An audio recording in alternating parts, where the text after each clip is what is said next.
why does someone not pray? I'm not talking about you, my dear son or my daughter. I'm not talking about you, but just let's ask the question, why does someone not pray? Well, there could be lots of answers, but Allah has His own answer to that question. It's a pretty scary answer. It's an answer I read in the beginning of this khutbah. He said, فَلَا صَدَّقَ وَلَا صَلَّى وَلَكِنْ كَذَّبَ وَتَوَلَّى. He didn't actually accept the truth, and nor did he pray. Allah says, He was talking about disbelievers, and He said two things. They didn't accept it. This person doesn't accept the truth, and he doesn't pray. Interesting. So, if you say, if he didn't accept the truth, I would expect him to say, La saddaqa wa la amana. Right? But he says, La salla. What that means is, something is missing in you accepting the truth about Allah. No, the child says, I believe in Allah, I'm Muslim. Yeah, you're Muslim here, you're Muslim in your head, but this truth isn't just for your head, this truth is also for your heart. Something is, you're not feeling how true this is yet. You're not feeling how serious this is yet.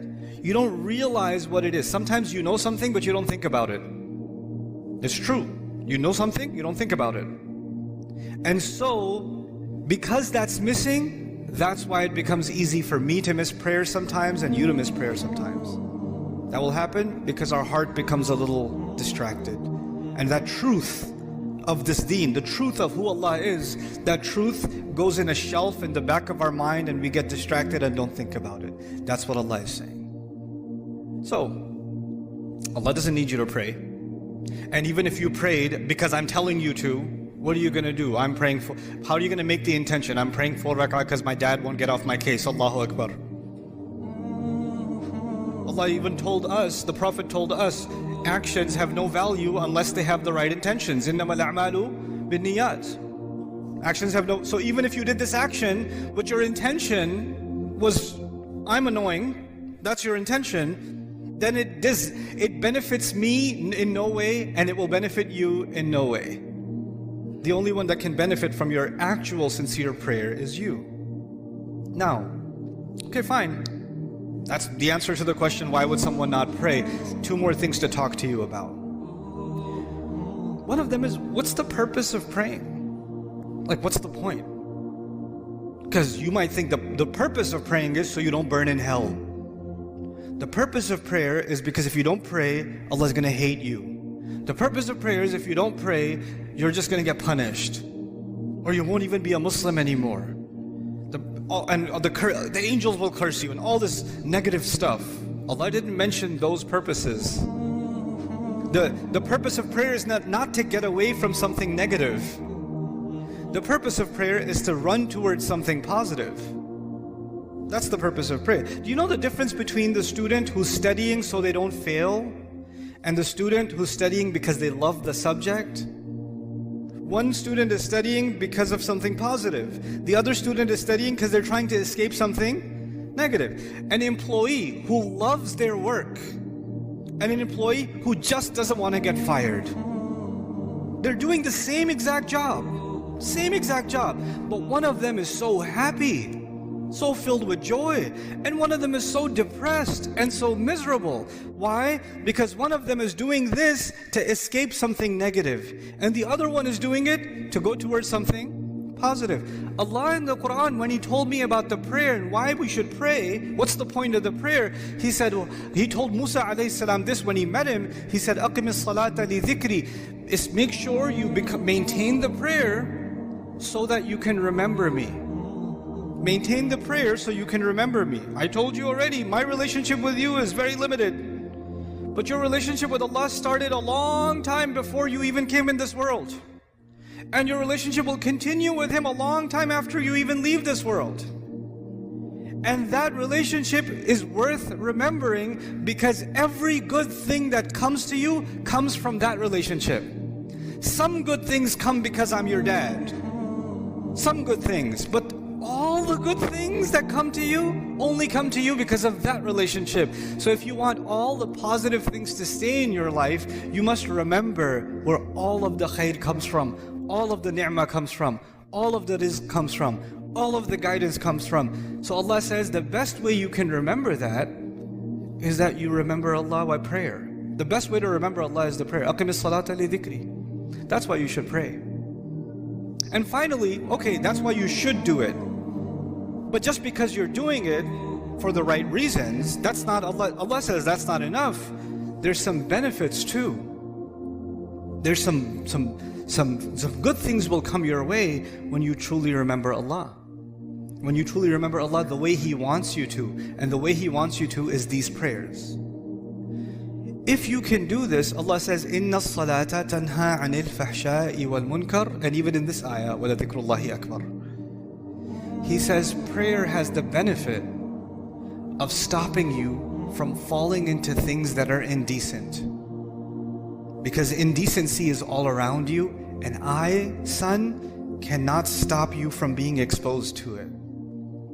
Indecency is on your device, indecency is at your school, indecency is among your friends, indecency is at an Eid party when you're going to corner talking to your friends.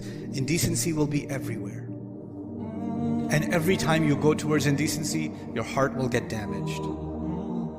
And Allah says, if you can maintain this prayer, it will prevent you from falling into indecency. And once you fall into indecency, then you become, like if you're breathing in pollution, at first you will cough, right? But if you stay long enough, you just get used to it. Well, indecency is like that. When you're taking it long enough, it's not that big of a deal anymore.